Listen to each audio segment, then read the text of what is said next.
Well, we are turning now to the Indiana Internet of Things lab in Fisher, something many of us have not heard about. So Gerry Dick is here with Inside Indiana Business to tell us a little bit more about this.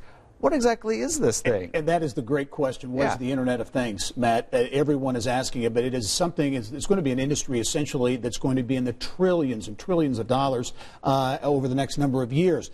It basically involves the fact that we're connected to the Internet and almost everything we do, everything from our Fitbits to coffee makers to high-tech things like driverless vehicles, and all those types of things are really part of what the Internet of Things is all about. Fisher's, just coming up on 1 year ago, opened the first of its kind Internet of Things lab. That's where companies, organizations, IU is involved, the city of Fishers and others go there in kind of a co-working space to develop ideas in the sector. The founder and the CEO of the Internet of Things lab, John Wexler, says the facility is almost full, and he feels the potential for Indiana is limitless. If you look at Nest thermostats and Alexa and Fitbit, self-driving vehicles, all of those use IoT technologies at their core, 5G technologies and the sensors and controls that make all that go. That is the Internet of Things, which is going to touch basically every part of our lives. Forecast to be about a $3 trillion industry in the mid-2020s. This is a huge part of our economy going forward.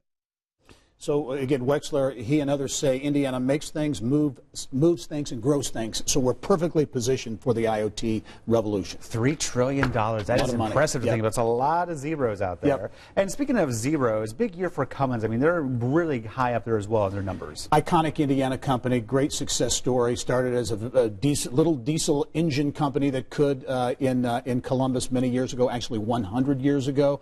And Cummins will tell you today they're not really a diesel engine company. They are a technology company, and when you talk about driverless vehicles, the Internet of Things we just talked about, Cummins is big into that space. So I talked this weekend on the show with Maria Rose, who's the Chief Administrative Officer at Cummins, and she talks about what is next for Cummins, including technology, how that could impact jobs. They already employ some 10,000 people statewide.